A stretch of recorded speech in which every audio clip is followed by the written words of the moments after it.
은혜와 평강이 있을지어다. 오늘 말씀을 보면 1절에 그때에라는 말이 앞뒤에 기록이 되어 있어요. 먼저는 우리가 항상 예언서를 읽을 때, 성경을 볼 때 늘 그렇게 드리는 말씀이지만은 항상 예언의 말씀을 대할 때 당시대와 임박한 미래, 그리고 먼 미래, 마지막은 최후의 날, 이런 시제를 우리들이 생각을 해야 합니다.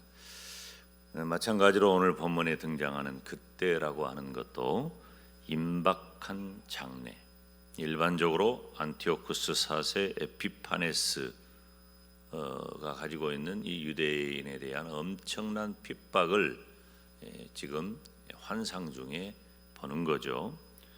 그리고 두 번째는 마지막 날이에요.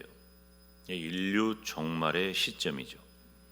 그러면 이 인류 종말의 시점의 특징은 뭐고, 이 인류 종말의 시점에 주의해야 할 바는 무엇인가? 그것은 바로 적그리스도가 출현해서 성도들에게 극단적인 박해를 가합니다. 그것이 어떤 세력일 수도 있고, 혹은 정부일 수도 있고, 혹은 종교일 수도 있고, 혹은 어떤 세계를 장악하는 어떤 단체일 수도 있어요. 혹자는 아예 지칭해서 로마 교황청이라고 말하는 이들도 있습니다. 혹자는 무슬림이라고 하는 분들도 있습니다. 어찌되었든지 예수님을 믿는 성도를 향한 극단적인 박해는 인류의 마지막 날에 필연적으로 다가오는 일이에요. 우리들이 언제일까를 알 수 없다는 그런 신앙적인 허점이 있어요. 어떤 생각을 하냐면, 아예 하나님께서 내가 아무 날 아무 시에 오겠다 이렇게 결정을 해주셨으면 정말 그날 손꼽아 기다리면서 그날까지 우리가 어떻게 준비하고 살아야 되겠다는 우리 인생의 그 계획이 너무 선명하지 않겠어요? 지난 주간에 예수 밀림 축제 했는데 3년 만에 했거든요. 3년 만에 이제 그때 아마 1,500명에서 2,000명 정도 예상을 했었는데 끝날 때까지 계속해서 오더라고요. 선교사님이 하시는 말씀이, 목사님, 이분들이 예수 밀림 축제가 오늘 열린 걸 알고 손꼽아 기다렸다, 그런 얘기를 하는 거예요. 날짜가 정해지면 그런 좋은 점이 있어요. 생일은 다 정해져 있잖아요. 말 안 해도 거기다가 동그라미 크게 해놓으면 내 생일이구나, 누구 생일이구나, 그날이니까 그날. 우리 주님께서 오실 날이 분명하면, 그 날짜가 정해진 것이 분명하면, 물론 하나님은 정해져 있죠. 하나님께서는 아시죠. 하나님만 아시니까. 근데 문제는 우리가 모르는 거예요. 언제 일는지. 저는 참 어렸을 때부터 그런 소망을 가졌던 것이, 예수님을 믿은 이후에 정말 주님께서 오실 날을 기다리는 마음이 편치가 않아요. 정말 주님이 빨리 오시면 좋겠다. 여러분, 이 세상에 뭐 바랄 거 있습니까? 온 인류가 우리 주님 오시기 전까지 할 일은 죄 짓는 것밖에 더 있어요. 죄 짓는 것밖에. 그러니 예수님 물론 오시면 좋죠. 그런데 인류를 향하신 하나님의 뜻과 계획이 분명하고 또 하나님께서 정한 날이 있는 거죠. 그런데 우리 주님이 오시는 그 마지막 날, 우리는 잘 알지 못하지만 분명한 한 가지 사인이 있는데, 그것은 믿음에 대한 엄청난 박해가 있다는 거예요. 무서운 환난의 때가 있다는 겁니다. 그럴 때에 여기 오늘 1절 말씀을 보면 네 민족을 호위하는 대군 미가엘이라 그랬어요. 미가엘은 우리가 잘 알고 있는 미카엘이라고 하는 천사죠. 호위한다고 하는 말은 서 있다, 즉 보호하고 지켜주는 걸 말해요. 참 이 말씀을 보면 마지막 날에 엄청난 핍박이 있지만 하나님께서 지켜주시겠다. 여러분, 하나님이 저와 여러분을 어떤 경우에도 지켜주십니다. 믿으시기를 축원합니다. 그래서 이 미가엘을 보내셔서, 이 미가엘은 하나님의 명령을 받들어서 하나님의 백성을 위해 악한 세력인 사단에게 대항해서 전투를 하는 거죠. 물론 상징적인 표현일 수도 있지만은 실제로 그러한 일들이 하나님 입장에서는 가능한 거죠. 결국 하나님께서는 하나님의 백성을 보호해 주십니다. 종말의 때는 적그리스도에 대한 심판과 하나님의 신실한 백성들의 구원이 이루어집니다. 그러니까 우리가 마지막 날을 기다리는 거죠. 그리고 그렇게 마지막 날, 우리 인류의 마지막 날이 다가올 때에는 오늘 본문 3절에 기록한 대로 함께 읽습니다. 지혜 있는 자는 궁창의 빛과 같이 빛날 것이요, 많은 사람들을 옳은 대로 돌아오게 한 자는 별과 같이 영원토록 비치리라. 아멘. 이 심판의 시점인 종말에 하나님의 지혜 있는 자와 또 많은 사람을 옳은 대로 돌아오게 한 자가 등장한다는 것입니다. 그리고 필연적으로 그 일이 이루어진다는 거예요. 그래서 이런 일은 언제 일어나느냐? 바로 기독교 2000년 역사 가운데 이미 일어났고 지금도 그러한 일들이 계속되고 있고, 우리 주님 오시는 그날에 그 모든 일들이 마침표를 찍게 되는 거예요. 그래서 종말이라고 하는 개념을 여러 가지로 말할 수 있겠지만 대체적으로는 예수 그리스도의 초림과 재림 사이를 종말이라고 합니다.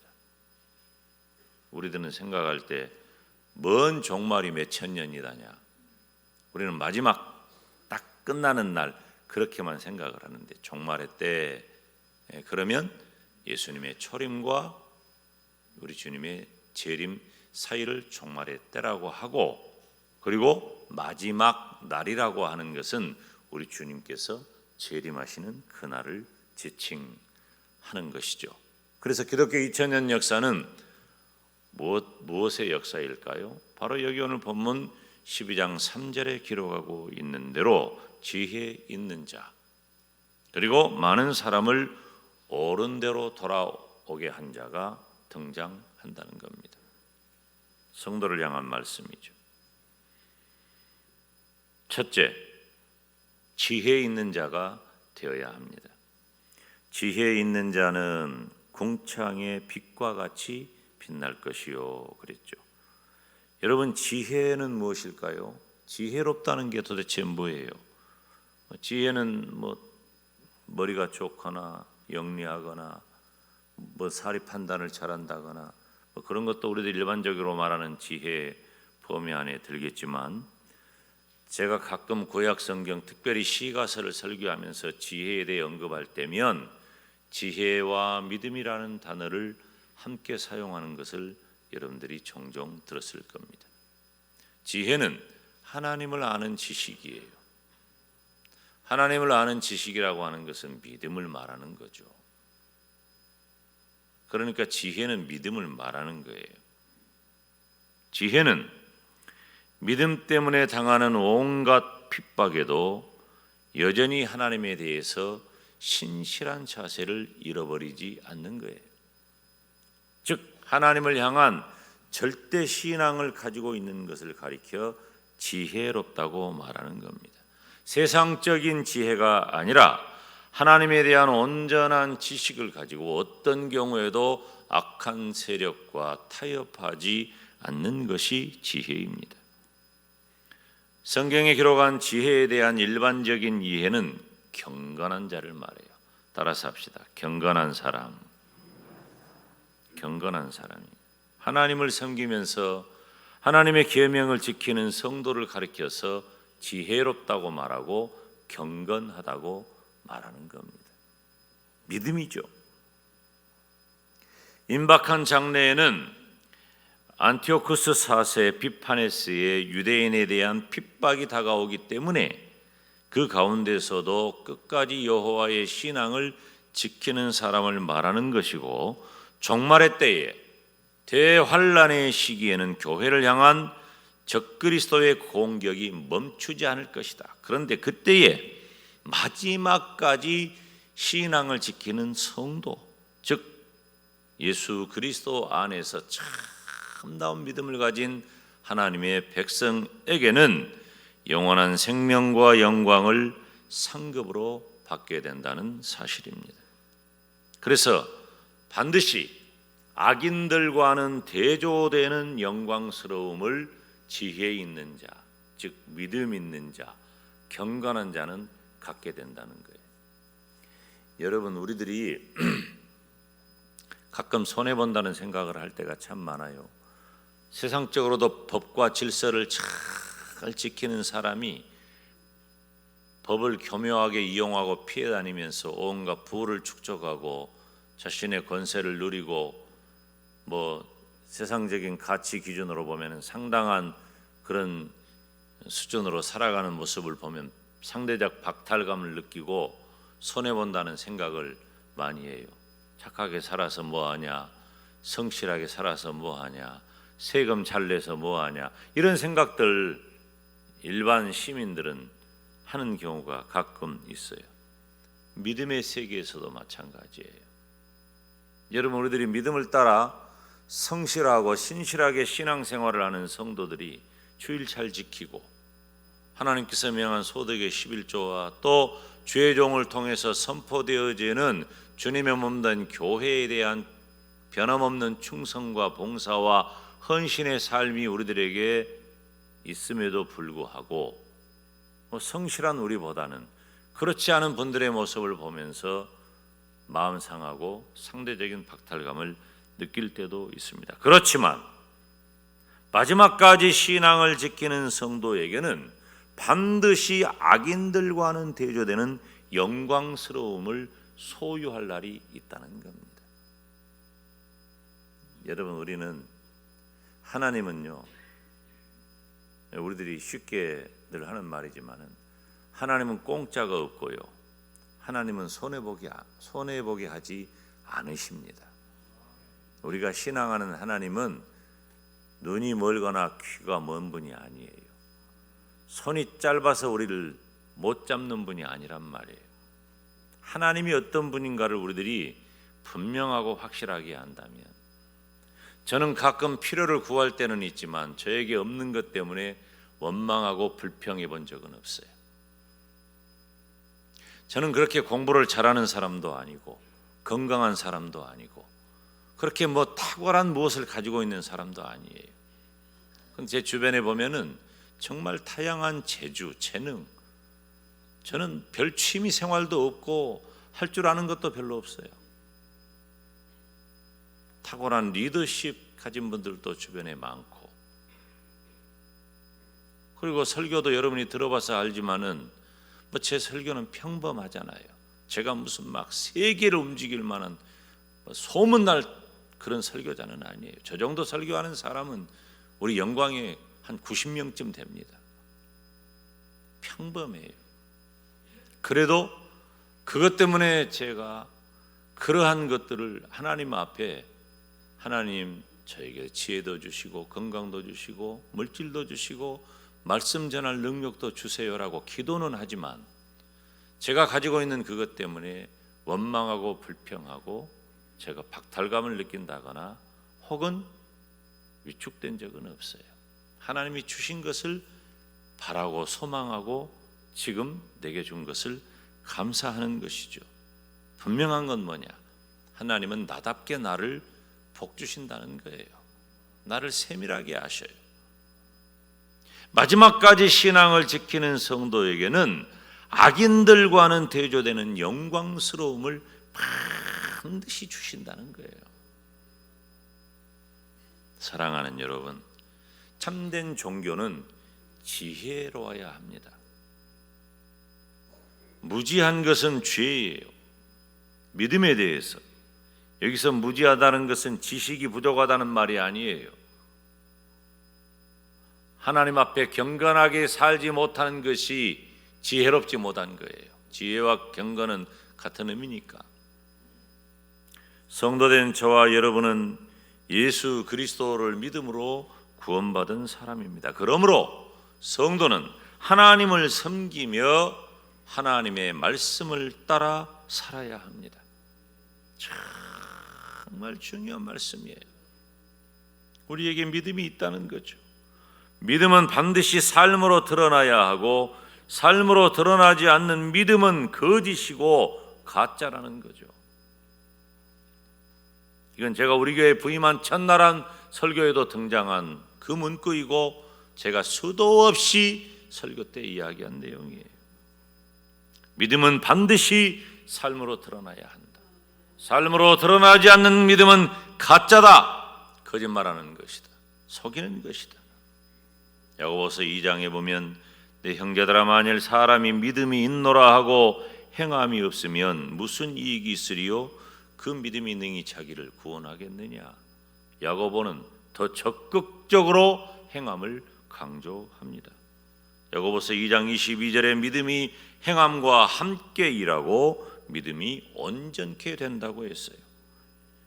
2장 26절에는 영혼 없는 몸이 죽은 것 같이 행함이 없는 믿음은 죽은 것이라고 했어요. 그러니까 행함을 더 진일보하게 강조하는 것이죠. 우리가 행함으로 구원 얻는다는 말은 아니에요. 늘 강조하지만 십계명은 출애굽한 이스라엘 백성에게 주어진 하나님의 말씀이잖아요. 저와 여러분에게, 구원받은 성도들에게 하나님의 말씀을 따라 살아가야 할 행위, 삶 요구되는 겁니다. 그렇게 삶으로, 행실로 지혜로운 성도는, 따라서 합시다, 공창의 빛과 같이 빛날 것이요.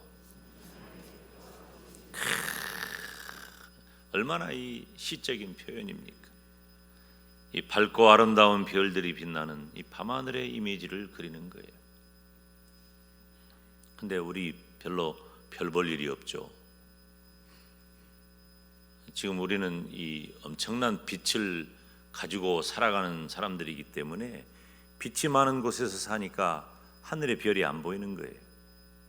이번에 밀림에 가보니까 밀림에는 좀 더 별이 잘 보이는 것을 봤어요. 제가 정말 잊지 못할 그 밤하늘의 풍경을 본 적이 있는데요. 2009년 3월에 우리 교회 부임하기 전인데요. 그때 이제 그 멕시코 선교지를 갔는데 우리로 말하면 플리마켓 같은 그런 곳에 가가지고 가방 몇 개 이렇게 다 옷가지나 이런 것들 준비해가지고 선교 물품 준비해서 우리 가족들이 약 한 달 정도 멕시코를 갔어요. 갔는데 이제 그때는 제 아내는 그 센터에 머물러 있고, 그때는 제 아이들하고 이렇게 밀림에 갔을 때예요. 어느 마을에 그 할머니, 그 할머니 잊을 수가 없는데 지금 아마 천국 가셨겠죠. 그 할머니가 해주는 그 희한한 밥, 멕시코 밥 먹고 말씀 전하고, 이제 그 밤이 되니까 이렇게 비스듬하게 언덕진 그런 곳에서 제가 이렇게 누우니까 제 아이들이 와서 제 옆에 누웠어요. 그런데 깜짝 놀란 거예요. 누워서 보니까 밤 하늘에 그 별들이 그렇게 많은 정도가 아니라 아주 촘촘하게 별들이 있는데 우리 눈앞에 여기 있는 거예요. 금방이라도 쏟아질 것처럼 엄청난 그런 별들을 봤어요. 얼마나 아름다웠는지 눈에 선한 거예요. 여러분, 우리가 믿음을 가지고 믿음을 산다는 것이 그렇게 밤하늘에 아름답게 빛나는 그 별처럼 그렇게 귀하고 보배롭고 존귀한 일이에요. 우리 이길로 선교사가 우리를 기다리고 있기 때문에 언제 우리도 멕시코를 한번 가야 할 것 같습니다만은, 여러분 보세요. 우리 믿음이 얼마나 중요하냐면 이사야 43장 1절에 이렇게 기록합니다. 함께 읽습니다. 너는 두려워 말라. 내가 너를 구속하였고 내가 너를 지명하여 불렀나니 너는 내 것이라. 아멘. 하나님께서 이사야 43장 4절 말씀에 내가 너를 보배롭고 존귀하게 여기고 너를 사랑하였다. 할렐루야. 여러분, 이 시대에 하나님의 말씀을 따라 경건하게 신실한 믿음의 사람이 되시기를 주님의 이름으로 축원합니다. 두 번째는 많은 사람을 옳은 대로 돌아오게 해야 한다. 이 많은 사람들을 의롭게 한 자들을 말해요. 지금 이 시대에는 악에 빠지거나 믿음이 무너져서 하나님을 온전히 신앙하지 못하는 이들이 너무너무 많습니다. 어쩌면 지금 우리 중에도 있는지 몰라요. 죽을 똥 살 똥 예배의 자리에 나와 있는 건 너무나 기특하고 아름답고 좋은 일이지만 우리의 심령 상태는 혹 악에 빠지거나 혹 무너져 있지는 않습니까? 우리 주변을 잘 살펴야 돼요. 그러니까 그래도 우리는 예배의 자리에 나와 있으니까 얼마나 감사하고 복되고 좋은 일입니까? 그런데 신앙적으로 온전하지 못하고 하나님을 떠나 벗어나 있는 사람들이 너무 많다는 거죠. 그런 사람들을 하나님께 예배하도록 신앙의 길로 돌이키는 데 쓰임받는 성도를 많은 사람을 옳은 대로 돌아오게 한 자라 표현하는 겁니다. 생각만 해도 얼마나 복되고 좋은 일입니까? 지혜 있는 자가 궁창의 수많은 별들이 지혜 있는 자의 몫이라고 한다면 별과 같이 영원토록 비치리라. 그 중에 특별히 아름다운 별을 말하는 거예요. 제가 아까 멕시코 얘기를 했잖아요. 그렇게 별들이 많은데 처음에는요, 와 하고 그 쏟아져 내릴 것 같은 그렇게 많은 별들을 보다가 갑자기 저 별은 저 별은 크다. 저 별은 더 반짝인다. 크다. 말할 것도 없이 다 그렇게 합니다. 밤하늘의 수많은 별들을 보면서 더 큰 별을 다 보는 거예요. 더 보는 거예요. 구원받은 성도들 중에서도 단연 돋보이는 영광을 말하는 겁니다. 여러분, 저와 여러분이 별과 같이 영원토록 빛나는 그런 성도가 되기를 바랍니다. 수많은 성도들 중에서도 저 믿음을 봐라, 저 삶을 봐라, 아주 그냥 반짝반짝 빛나가지고 눈에 확 띄는 그런 정도의 믿음을 가져야 해요. 김 목사가 그런 믿음 갖기를 소원해요. 저도 그 미치지 못하니까 아직 부족한 것도 많고 연약한 것도 많고 너무 평범한데, 하나님, 내가 반짝반짝 비치면 얼마나 좋을까요? 사랑하는 여러분, 우리 교회 금년 새해 목표는 뭘까요?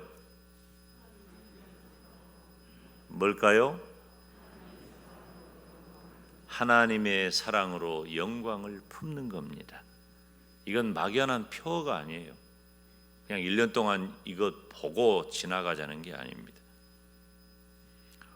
우리가 오늘 본문 3절에 있는 대로 지혜 있는 자는 궁창의 빛과 같이 빛날 것이요 많은 사람을 옳은 대로 돌아오게 한 자는 별과 같이 영원토록 비치리라.